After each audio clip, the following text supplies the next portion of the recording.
আমাদের বাঙালির অনেক পছন্দের পদের মধ্যে আলু পোস্ত হলো একটা পদ। আর এই আলু পোস্ত যদি আমরা এইভাবে রান্না করি, তাহলে গরম গরম ভাতের সাথে আর কিছুই লাগবে না। আলু পোস্ত হয়তো তোমরা অনেক রকম ভাবেই রান্না করে খেয়েছো, তবে একবার এইভাবে চিংড়ি আলু পোস্ত রান্না করে দেখো। রান্নাটা খুবই সোজা। আর এই আলু পোস্ত রান্নার জন্য আমি এখানে চিংড়ি মাছ নিয়েছি। আর চিংড়ি মাছগুলো আমি কিন্তু খোসা ছাড়িয়ে খুব ভালোভাবে পরিষ্কার করে নিয়েছি। এবার আমি চিংড়ির মধ্যে স্বাদ মতো লবণ আর অল্প একটু হলুদ গুঁড়ো দিয়ে দিলাম। চিংড়িও হয়তো তোমরা অনেক রকম ভাবে রান্না করে খেয়েছো, তবে একবার হলো এইভাবে রান্না করে দেখো।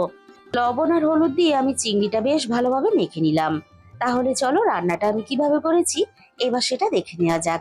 প্রথমে আমি কড়াইয়ের মধ্যে রান্নার জন্য প্রয়োজন মতো তেল দিয়ে দিলাম।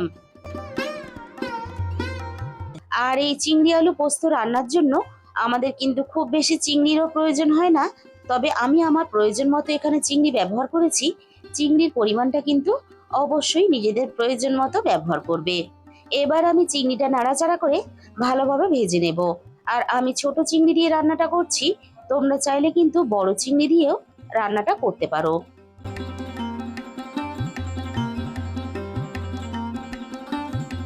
চিংড়িটা নাড়াচাড়া করে আমি ভালোভাবে ভেজে নিলাম। এবার আমি সমস্ত ভাজা চিংড়ি কড়াই থেকে নামিয়ে নেব।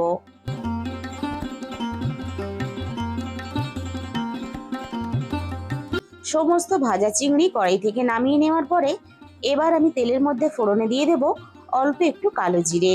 একই সাথে আমি এখানে দিয়ে দেব একটা শুকনো লঙ্কা। এবার আমি ফোড়নটা নাড়াচাড়া করে বেশ ভালোভাবে ভেজে নেব, ফোড়ন থেকে সুন্দর মিষ্টি গন্ধ বেরোনো পর্যন্ত। ফোড়নটা আমি কয়েক সেকেন্ড ভেজে নিয়েছি।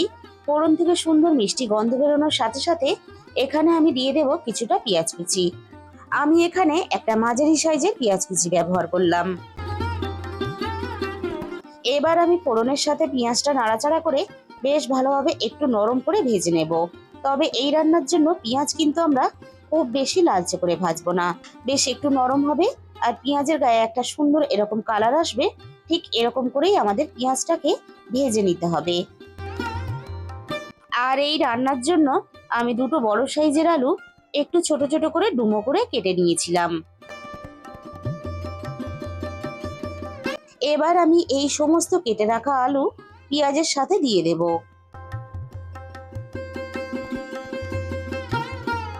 প্রথমেই কিন্তু আমরা লবণ দেব না, তাহলে আলুটা কড়াইয়ের গায়ে বসে যাবে। তাই আমরা পেঁয়াজের সাথে আলুটা একটু নাড়াচাড়া করে নেব।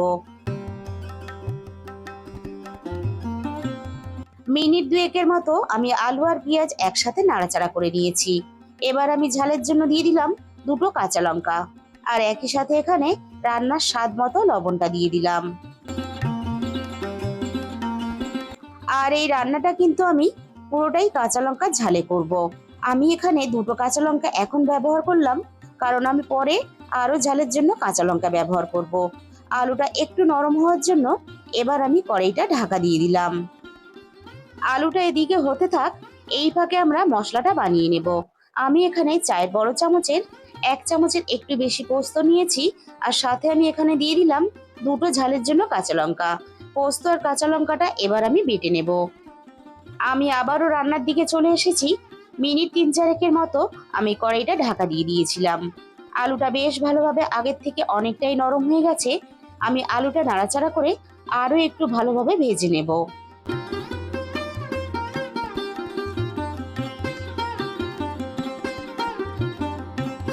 আলু আমাদের বেশ ভালোভাবে ভাজা হয়ে গেছে। এর থেকে বেশি আমি আর রং ধরিয়ে ভাজবো না। এবার আমি এখানে ভেজে রাখা চিংড়িগুলো দিয়ে দিলাম।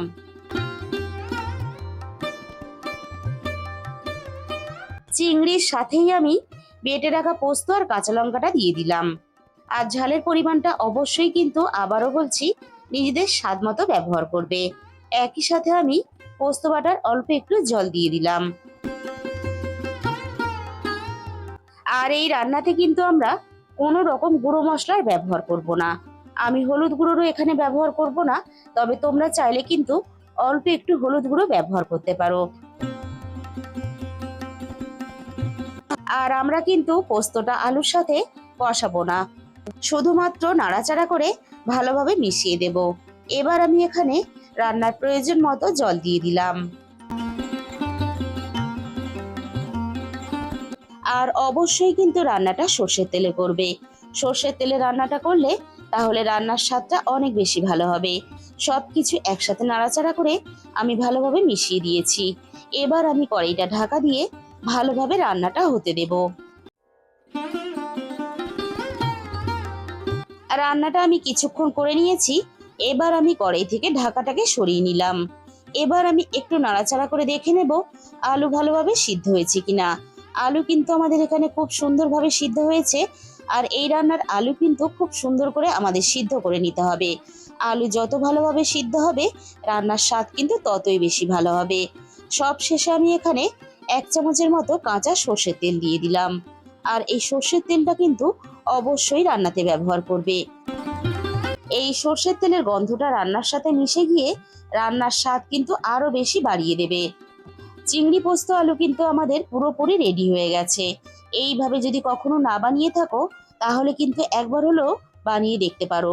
খেতে অসম্ভব টেস্টি হয়। তাহলে বন্ধুরা, আজকের এই রেসিপিটা ভালো লাগলে ভিডিওতে একটা লাইক করে দিও। আর কমেন্টের মাধ্যমে জানিও তোমাদের কেমন লাগলো।